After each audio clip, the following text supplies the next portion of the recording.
G'day, you're with Yoga Mate Andy, and welcome to day 5 of our 7-day challenge, or if you're doing our 30-day challenge, day 12, where our theme today is release. Today we'll be doing a 10 to 12 minute yoga flow, beginner friendly as always, so let's hook straight in. Alright, let's start today on our back in Savasana. Making our way over to our back. Allowing your shoulders to get heavy and our back to get heavy. Let's just arrive, closing down the eyes. Allowing our shoulders to go onto the ground. Beautiful, closing down the eyes. And just taking notice of our breath for a few moments. And this is where we call our reflexive breath. The natural way is a triangle shape where we breathe in, breathe out, and there's a slight pause or a pause before the cycle comes in. That's our reflexive breath, and where our body is where we're aiming to have our body come to this homeostasis or to an equilibrium where our body chemistry is balanced.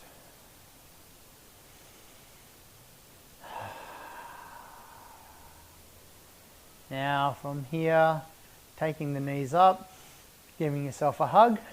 Perhaps you might want to keep your shoulders on the ground.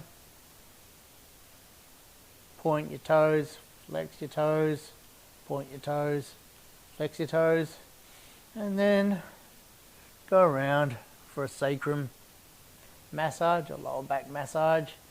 You might want to make the circle small, going to large.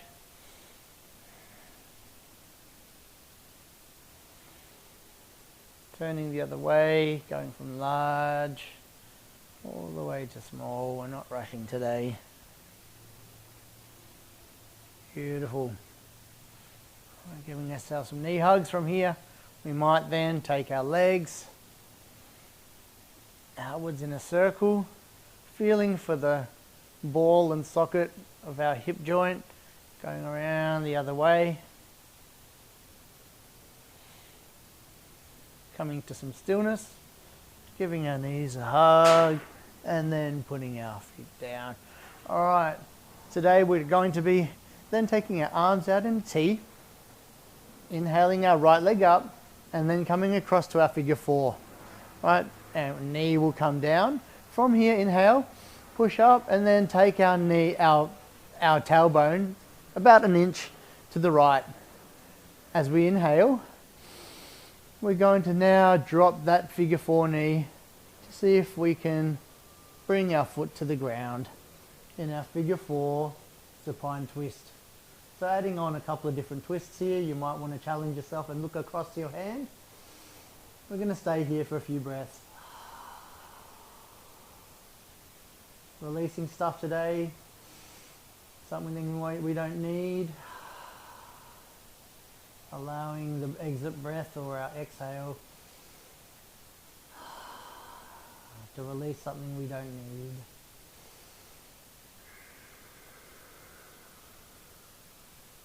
One more.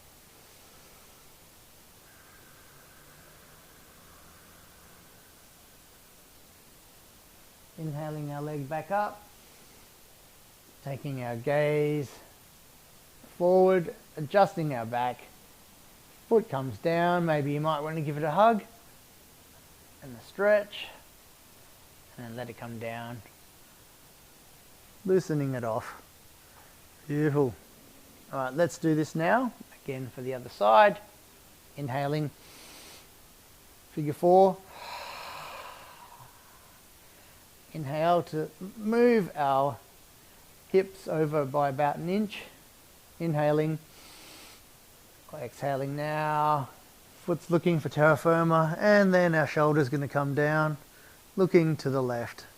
You can close down your eyes here as we take a few breaths in.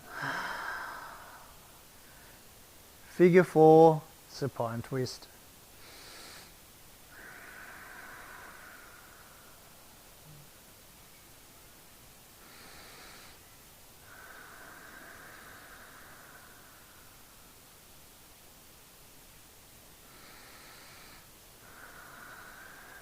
Feeling for where the air goes, allowing each exhale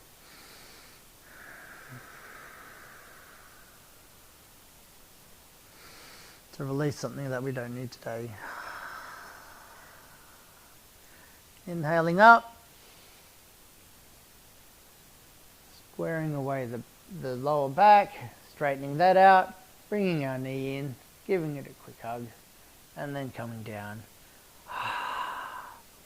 Okay, from here, let's now reach up, give ourselves a hug.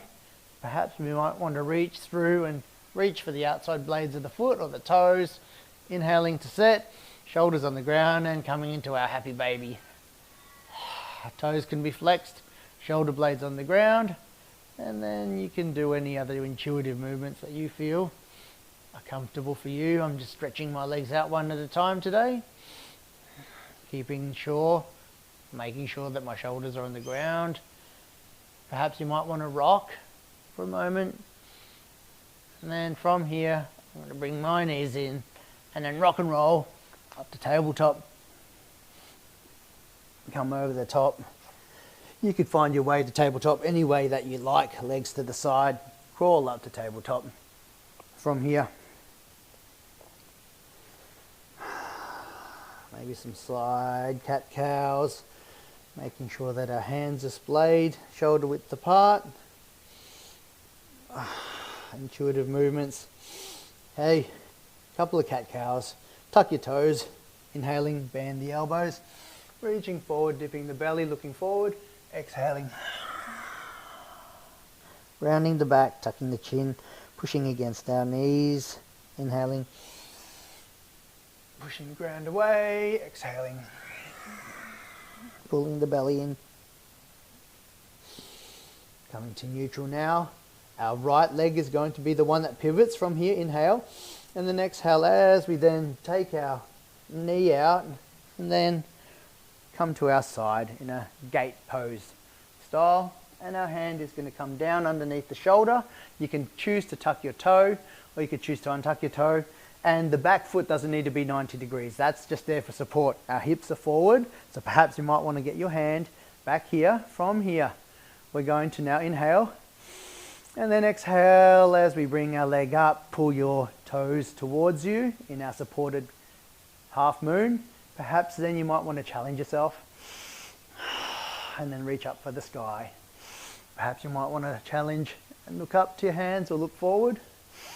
For 3. For 2. Pull your toes back. For 1.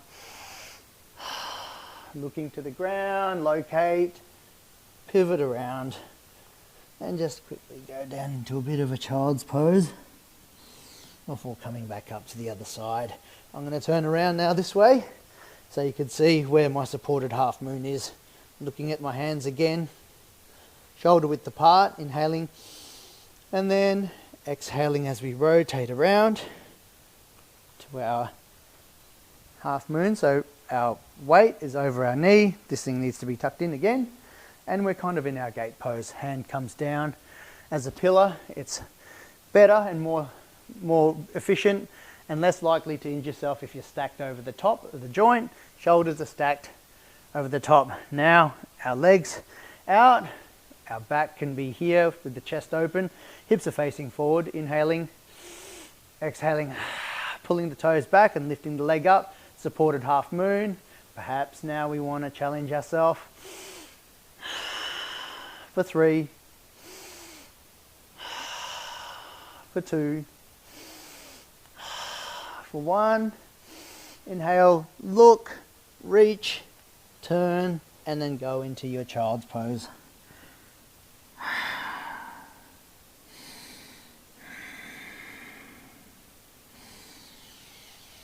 Right, I'm going to turn back around the other way, finding our way now to our belly. Coming into crocodile, so our elbows are going to go wide, palms are going to come up, and then we could set our cheek on one side or the other, whichever is most comfortable for you for a moment. Tops of the feet on the ground.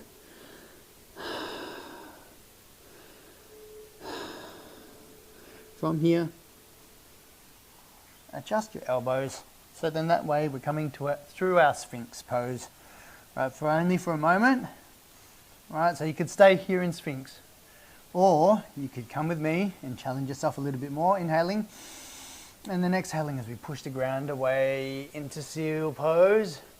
All right, a bit of a back bend challenge. Our hips on the ground, inhaling. And I like to make sure that I'm not dumping my neck back too much. My gaze is actually looking forward. And if I need to look forward, I just need to adjust my eyes as opposed to adjusting my neck. So I'm not compressing the back of my neck. For 5. For 4. 3. 2. And 1. Inhaling, lowering the elbows, taking them wide, hands come across now into the last bit of our crocodile pose.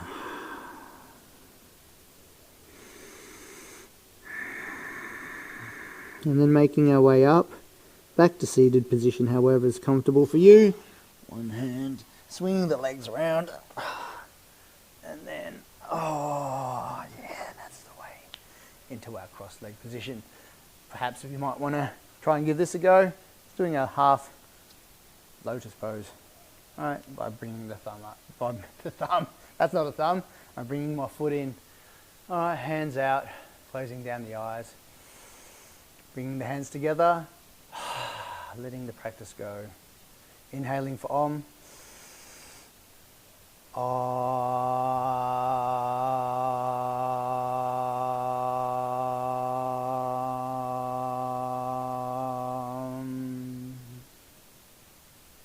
Thank you for allowing me to guide you through today's challenge.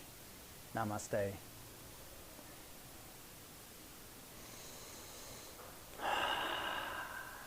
And as our theme is release, today's challenge is purging 5 things from your house.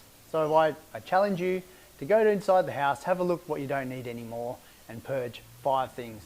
Could be as easy as going to your kids' room and helping them clean it up and dumping a whole bunch of rubbish, releasing that out of the home. All right, so 5 things. Let me know any insights in the comments, and I'll see you on tomorrow's session.